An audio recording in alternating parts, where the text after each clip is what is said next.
The Hornby Class 87 is probably the most highly anticipated model of 2018 for me. I've waited on this model since it was released to the press in November 2016 at the Warley show, and it's taken just under 2 years to make it into the shops. What I'll do in this review is I'll have a look at the history of the Class 87, I'll also take a closer look at the model itself, I'll show you how to fit the decoder, and we'll see it running on the layout. Hope you enjoy. Any comments, please do, as always, get in touch. The external design of the Class 87 was clearly derived from that of the Class 86. The only major detail difference were the 2 front cab windows instead of the 3 on the 86, and it also lacked the head code indicator boxes by 1973 because these were redundant on locomotives anyway. The power and speed of the Class 87 was increased over that of the 86. Power output was increased to 5,000 horsepower to deal with the more demanding gradients on the northern half of the West Coast main line, and the top speed was raised to 110 miles an hour. The Class 87s were also fitted with multiple working equipment which enabled locomotives to work with other members of the class and some Class 86 while controlled by the one driver. In the 1980s, the multiple working system was replaced with a new system based on time division multiplexing, or TDM, allowing 87s to work with other classes of locomotive, including 90s and, more importantly, driving van trailers. The class were delivered in all-over BR blue livery that was synonymous with locos of British Rail at that time. 36 locos were built, 35 of them to the specification 87 Zeros, which is the loco that's in front of you here. The locos were built at BREL Crewe, and they can be found working intercity routes from Houston to Birmingham, Wolverhampton, Manchester, Liverpool, Preston, Carlisle and up to Glasgow Central. Class members could be found working on the occasional rail train on the West Coast, and they were popular with the train crews. In the late 1970s, early 80s, it was decided to name the whole class.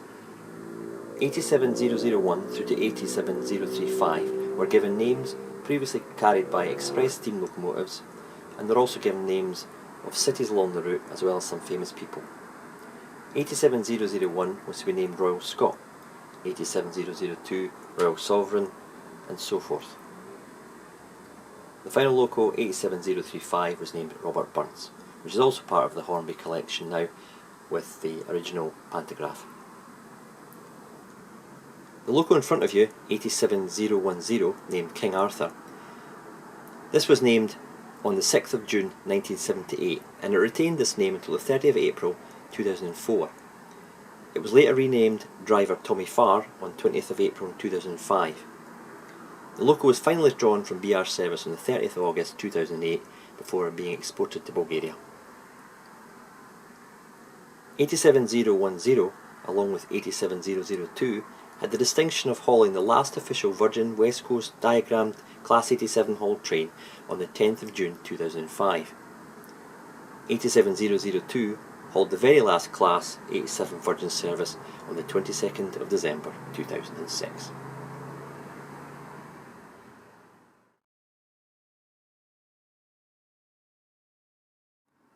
I've talked about the actual 87 in real life operation. Now let's have a look at the actual Hornby representation of this model.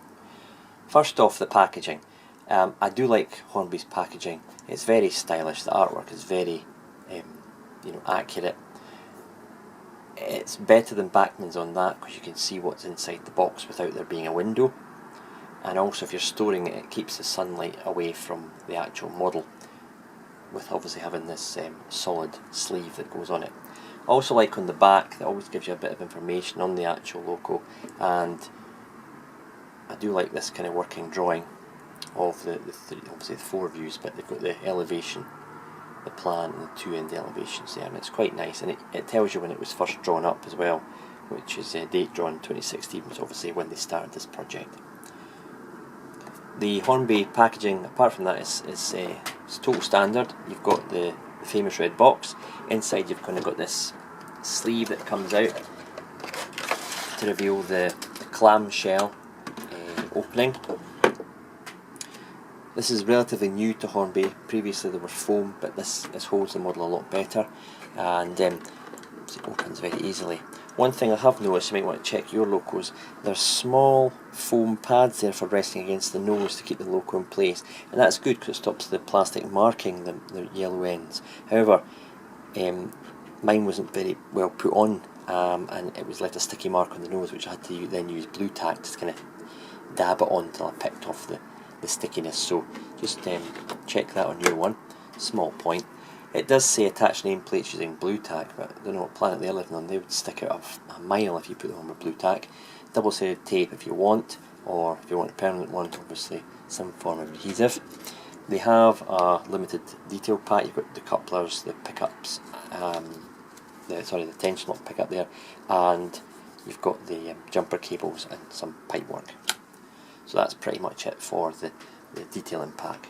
Not as comprehensive a detail pack as, say, a Bachmann 85. So that's the box out of the way. Let's actually have a look at this superb model. Right, first off, the livery. Application of the livery is superb. The orange cantil stripe along the top is so crisp. The nameplates, the Intercity Legend, the Swallow, the Swift, very well executed on top of quite a detailed body, a lot of rivet work there, and the shade of the upper grey is very accurate to the prototype in my opinion, anyway, looking at some of the photographs. A lovely white crisp bottom there with the red Intercity stripe along it. There is a very crisp edge between all the paints, some slight hazing between the red and the white, but I'm being very nitpicky here. And it's one of the best finished Hornby models I've had since, you know, the early class 50s Arc Royal and Illustrious, etc. that came out 10-12 years ago. They really have upped their game with the quality of the finish. Lovely finished roof there. Obviously in real life it wouldn't stay that colour for very long, but it's very accurately picked out. Turning to look at the livery at the ends, the yellow warning panel is very crisp. The edges between the cab and the panel are very good. I say there's maybe a bit overspray between the red line and the yellow on an odd occasion, but it's very, very faint.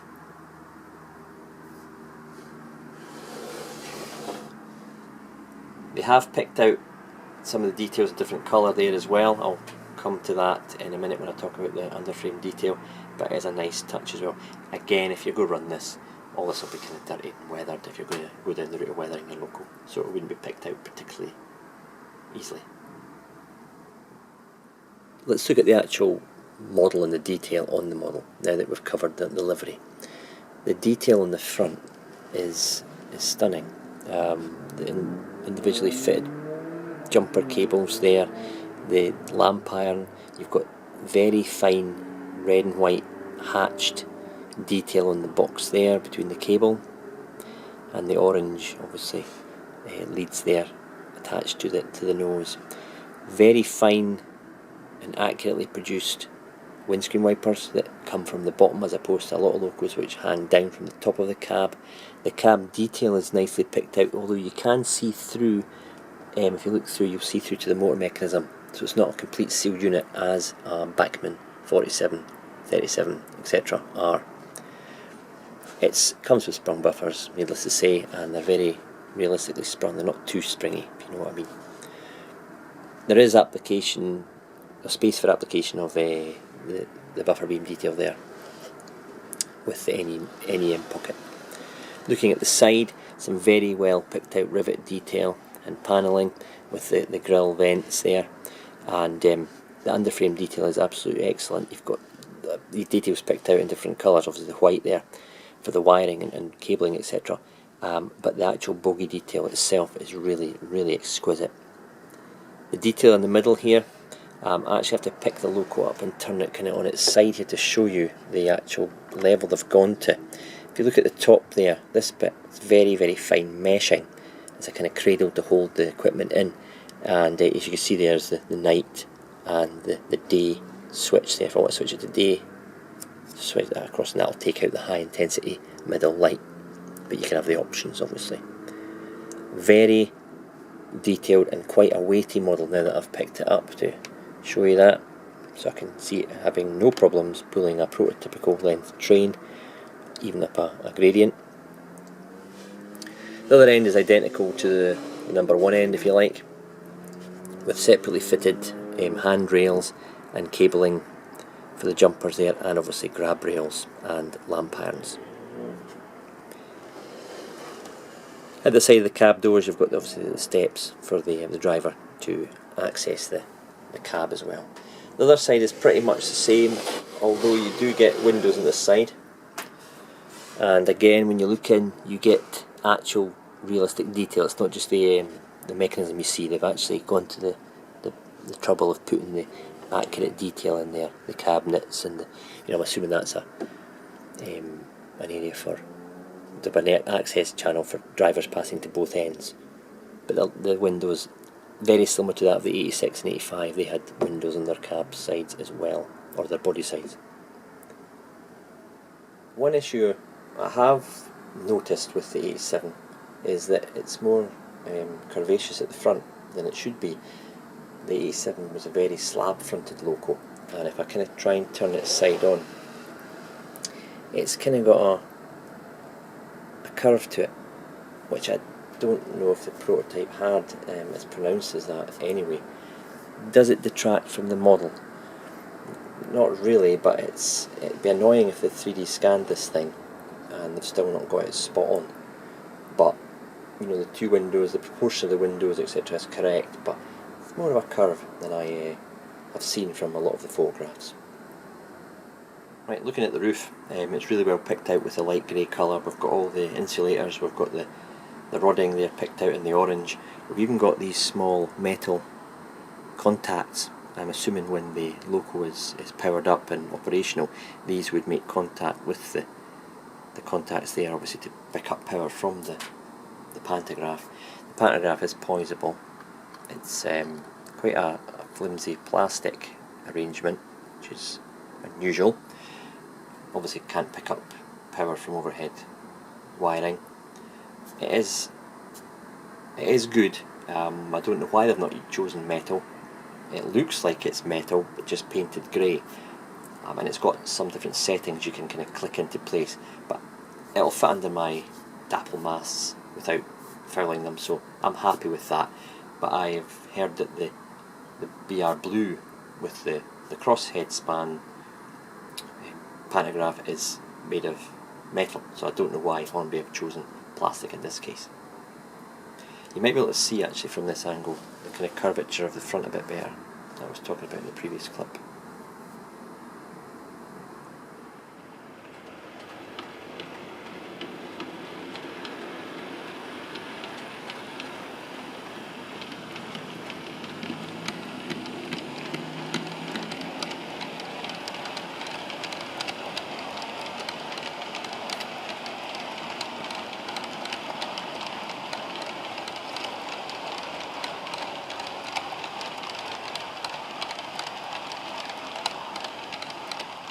Before I can run it on the layout, I have to run it in, and I do that on DC.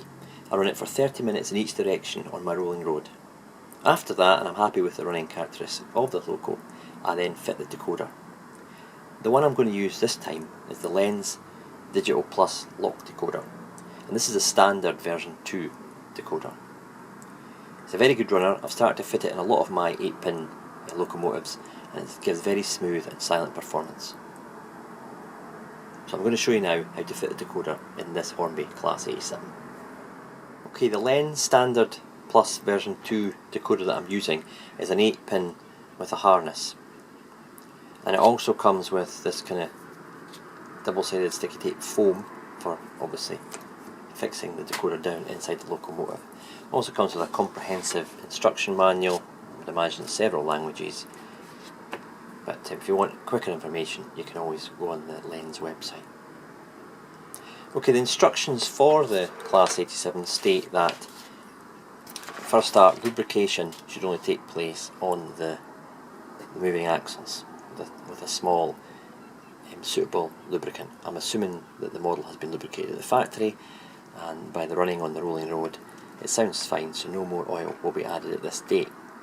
To remove the body, there are 6 locating points, and it's a case of prising them off with your fingers to displace the lugs and then pull the actual body straight off. In comparison to a Bachmann, say class 47 or even a 37, this is child's play, which I hopefully will all demonstrate right now.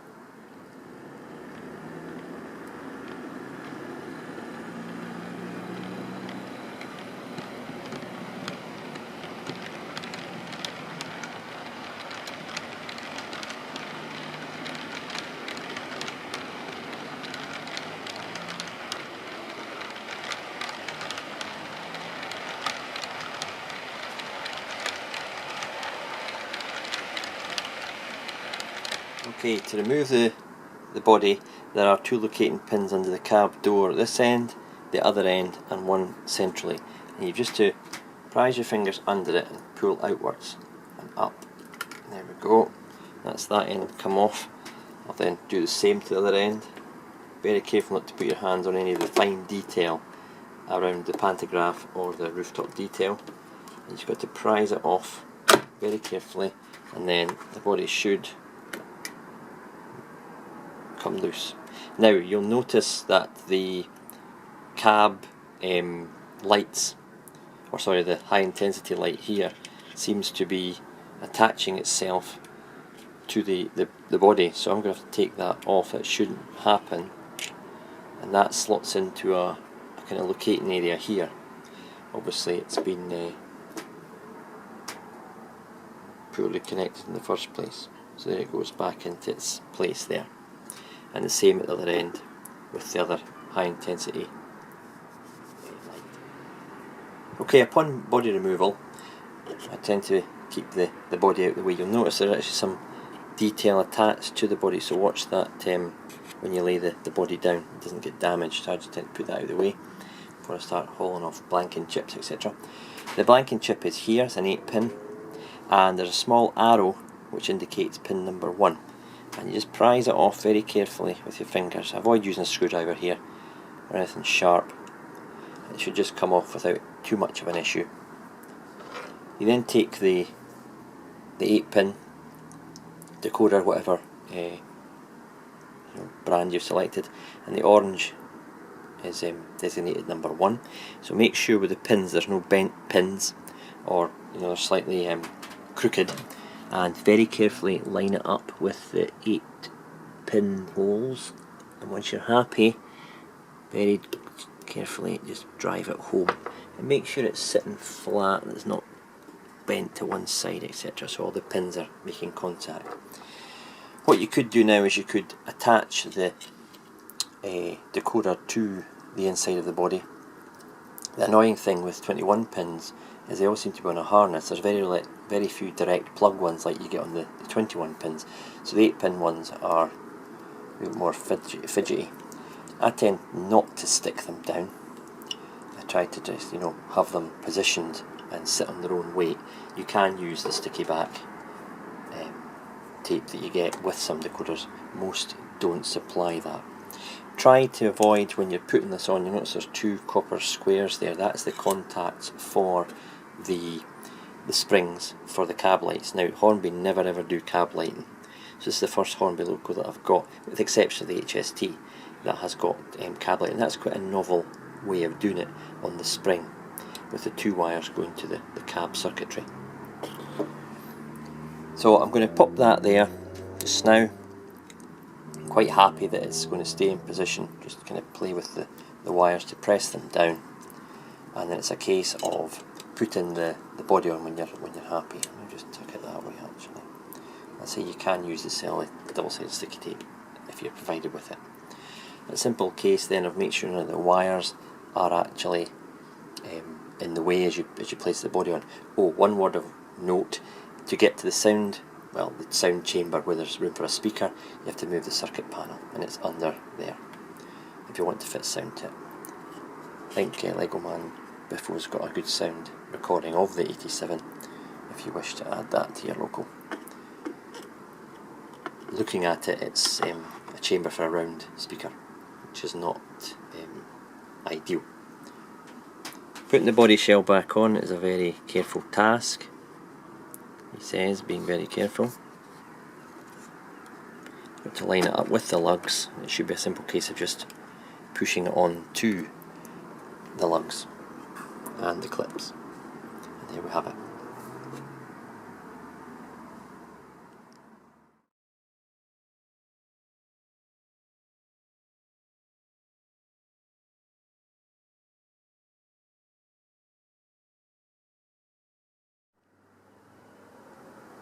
Okay, I've finally got this loco on the rolling road, and I'm now going to test it in standard DCC. It's still address number 3 on the decoder, and it's on night setting, so the middle high intensity headlight and the cab light will illuminate. And when it's the lights on,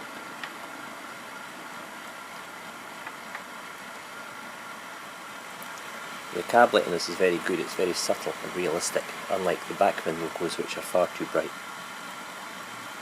And if I change direction,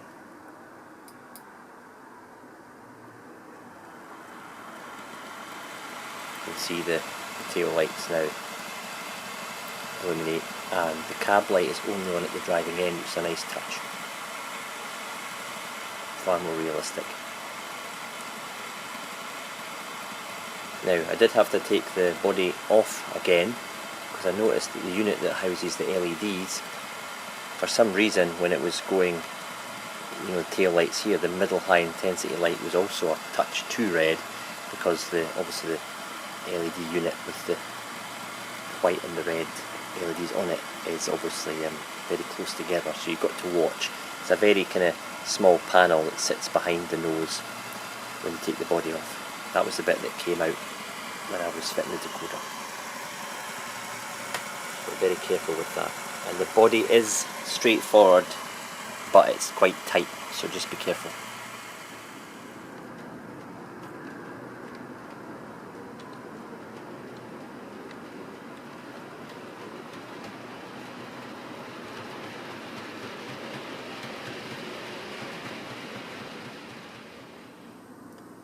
Okay, now I've got to put it into the system. As I've shown on the screen here, I've got 87010, and the reason that's there is I've already got it in my loco list, if you like, and I've got all the locos in there. I've just added that in manually. It took 10 seconds or so to do, not a big task at all.